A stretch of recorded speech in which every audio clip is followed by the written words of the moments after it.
America में आगामी राष्ट्रपति चुनाव से पहले मौजूदा राष्ट्रपति जो बाइडेन और उनके प्रतिद्वंदी डोनाल्ड ट्रंप के बीच जोरदार बहस हुई है। President of the United States, Joe Biden. Donald Trump. We're the greatest economy in the history of our country. But they don't like him because he's a very bad Palestinian. He's a weak one. You're the loser. इस debate के दौरान economy, युद्ध, विदेश नीति, गर्भपात और राष्ट्रीय सुरक्षा की स्थिति जैसे मुद्दे प्रमुख रहे। इस दौरान बाइडेन और ट्रंप दोनों ने एक दूसरे पर व्यक्तिगत हमले भी किए। ट्रंप ने अपने वक्त की इकोनॉमी को सबसे अच्छा बताया। उन्होंने ये दावा भी कर दिया कि अगर वो फिर से राष्ट्रपति चुने गए तो रूस यूक्रेन युद्ध का मसला जल्दी से सुलझा देंगे। ट्रंप ने इजराइल हमास युद्ध के मुद्दे पर बात करते वक्त बाइडेन को एक खराब फिलिस्तीनी भी बता दिया। उधर बाइडेन ने ट्रंप पर पहले और दूसरे विश्व युद्ध में शहीद सैनिकों के अपमान का आरोप लगाया। बाइडेन ने ट्रंप को अपराधी कहते हुए उन पर हमला बोला। वहीं बात जब उम्र की आई तो 81 साल के बाइडेन ने याद दिलाया कि 78 साल के ट्रंप उनसे केवल 3 साल ही छोटे हैं। उन्होंने ट्रंप पर उस वक्त एक पॉर्न स्टार के साथ यौन संबंध बनाने का आरोप लगाया जब ट्रंप की पत्नी गर्भवती थी। वहीं ट्रंप ने बाइडेन के बेटे हंटर बाइडेन को बंदूक खरीद से जुड़े एक मामले में दोषी ठहराए जाने का जिक्र करते हुए आरोप लगाया। जब वो एक दोषी अपराधी के बारे में बात करते हैं तो उनका बेटा एक बहुत ही उच्च स्तर का अपराधी है। डिबेट के बीच बाइडेन ने ट्रंप को लेकर कहा, उन्हें बिल्कुल भी नहीं पता कि वो किस बारे में बात कर रहे हैं। मैंने इतनी मूर्खता कभी नहीं सुनी।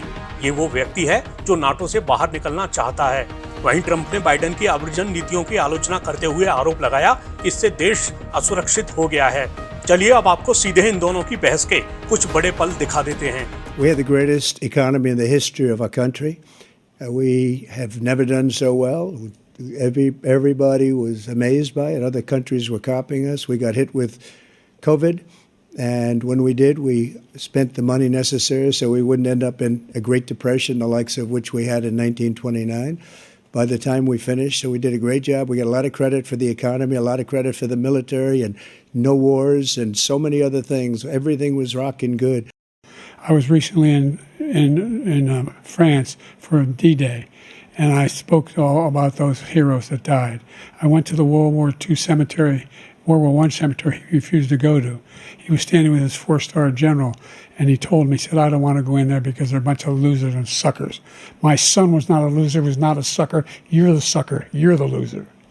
You got to ask him, as far as Israel and Hamas, Israel's the one that wants to go. He said the only one that wants to keep going is Hamas. Actually, Israel is the one, and you should let him go and let him finish the job. He doesn't want to do it. He's become like a Palestinian, but they don't like him because he's a very bad Palestinian. He's a weak one.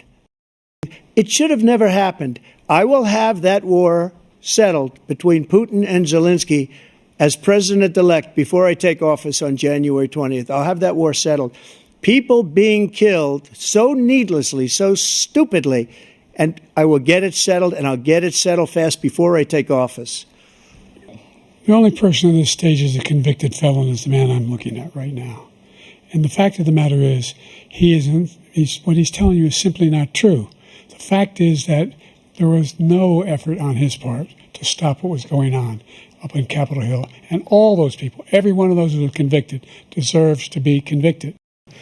The crimes that you are still charged with, and think of all the civil penalties you have. How many billions of dollars do you owe in civil penalties for molesting a woman in public, for doing a whole range of things, of having sex with a porn star on the night while your wife was pregnant? I mean, what are you talking about? You have the morals of an alley cat. Give you a minute, sir. I didn't have sex with a porn star.